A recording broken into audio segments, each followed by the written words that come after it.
Meghan Markle claimed she pays no mind to public flattery or criticism about her during a virtual summit on Tuesday afternoon, while also hitting out at the media for misinterpreting remarks she has made in order to make them sound more controversial or inflammatory.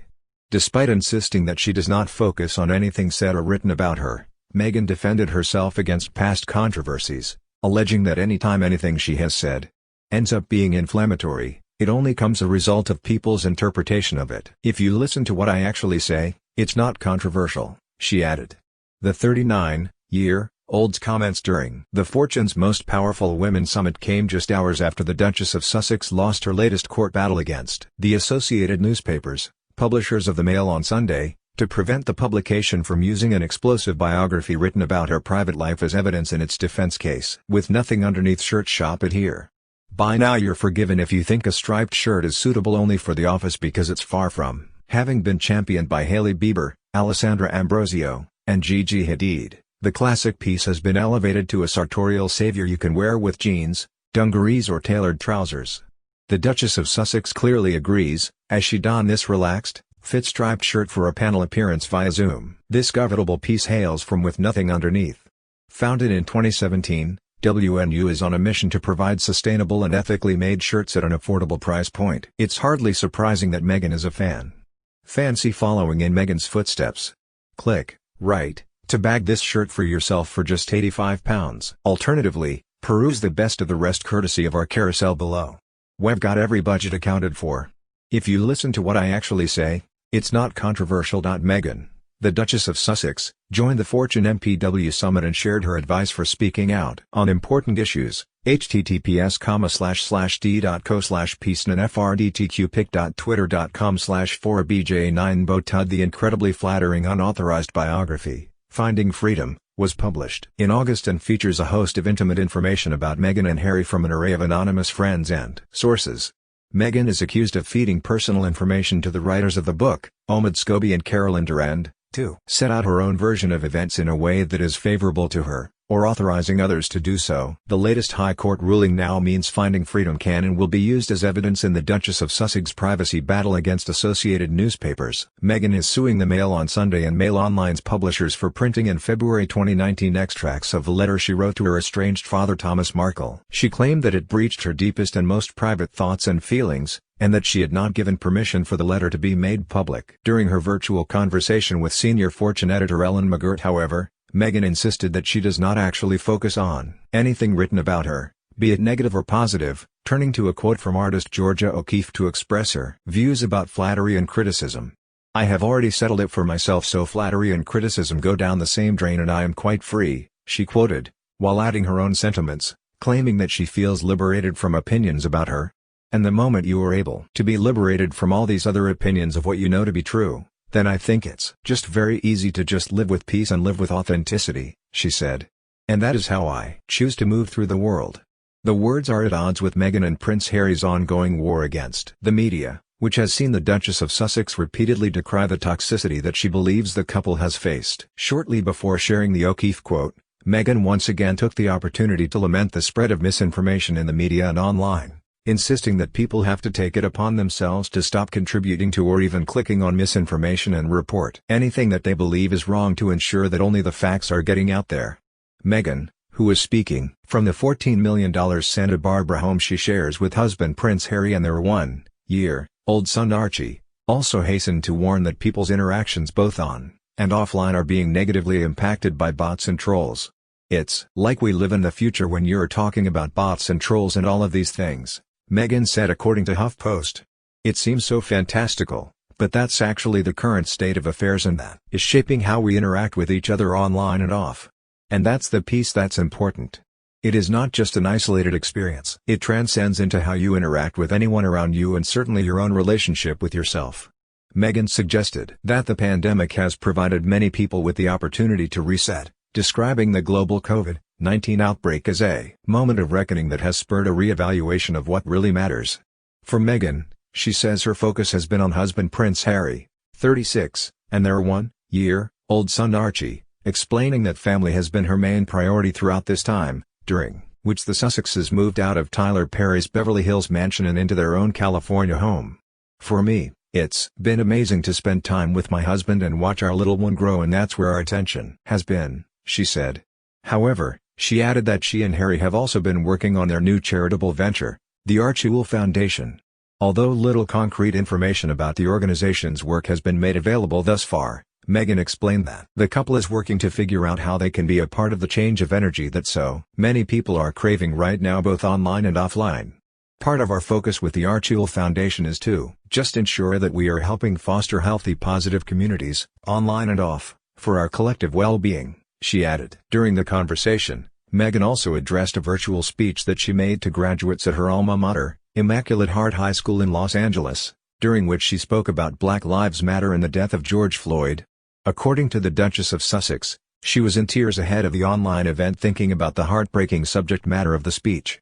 "I was just in tears thinking about it, and I was just explaining to my husband why I thought that it was so heartbreaking, certainly for me being back in Los Angeles and it being so reminiscent to the state of Los Angeles with the riots after the Rodney King beating," she said. "And so for these girls to be graduating from high school, which should be a very celebratory time, to be plagued with that unrest felt troubling to me." Meghan's session for the virtual summit lasted just 15 minutes and was described online as focusing on ways in which we can build, and rebuild, our digital world. "Our experiences online shape our communities offline," the Fortune MPW website detailed. "How do we build and rebuild our digital world? What's the true price we pay if we don't?" While it is unknown if the Duchess received a fee for her appearance, Meghan and Prince Harry signed up with the Harry Walker Agency earlier this year.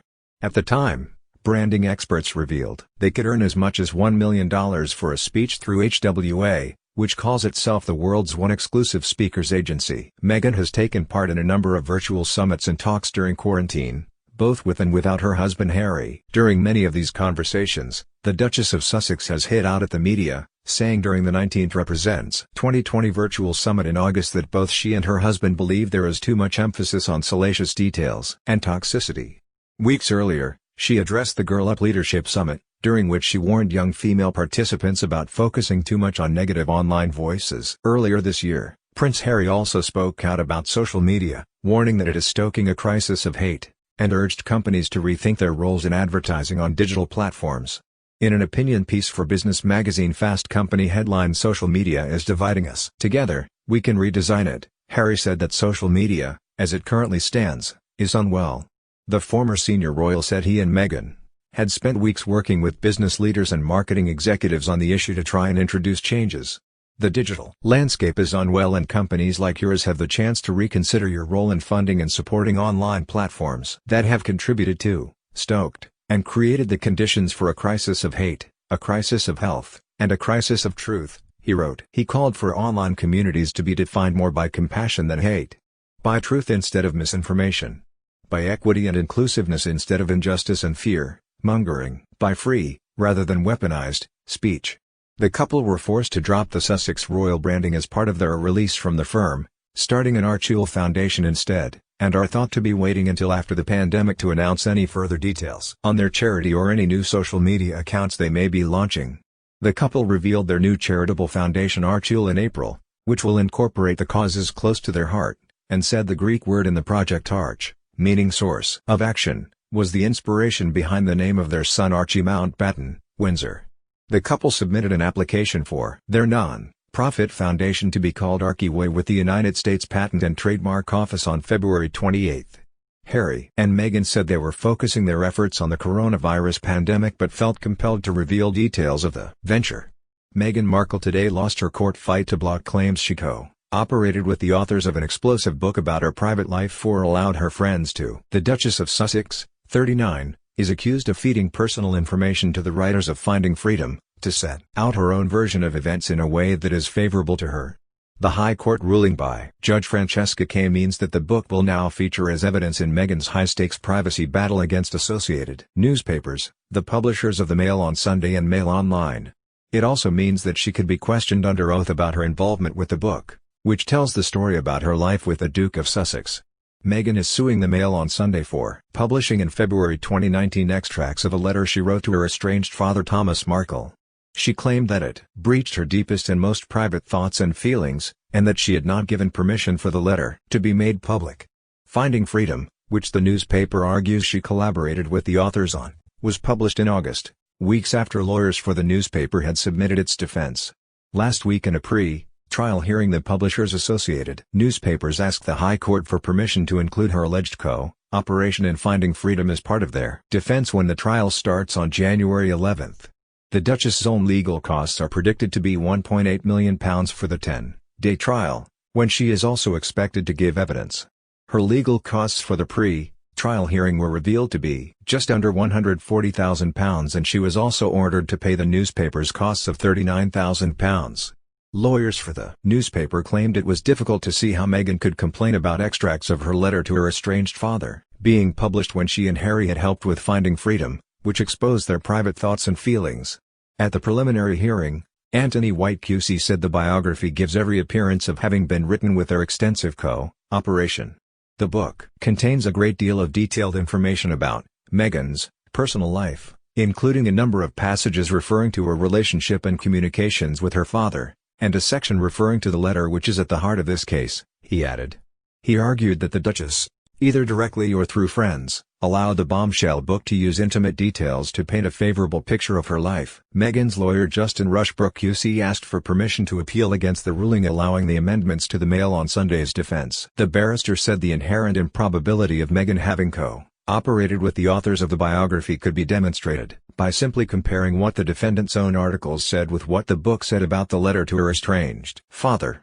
Judge Francesca Kay refused permission to appeal against her ruling, but Meghan's lawyers could still pursue an appeal to the Court of Appeal. At last week's preliminary hearing, Meghan's lawyers denied that she co-operated with authors Omid Scobie and Carolyn Durand on the book and that any reference to her letter in it were simply extracts that were actually taken from the Mail on Sunday article. They also denied that she used her friends to influence press and public opinion.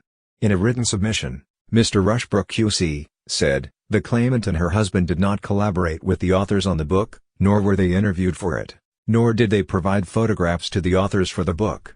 He added that neither Meghan nor Harry spoke to Mr. Scobie or Ms. Durand, who he said, were not given the impression that the claimant wanted the contents of the letter to be reproduced in the book. Mr. Rushbrook will reportedly be representing Meghan for the remainder of the case after she dropped his colleague, David Sherborne. The High Court ruling also means that Mr. Scobie will also be asked to give evidence in the case, after he submitted a statement maintaining that Meghan did not co-operate in the writing of the book.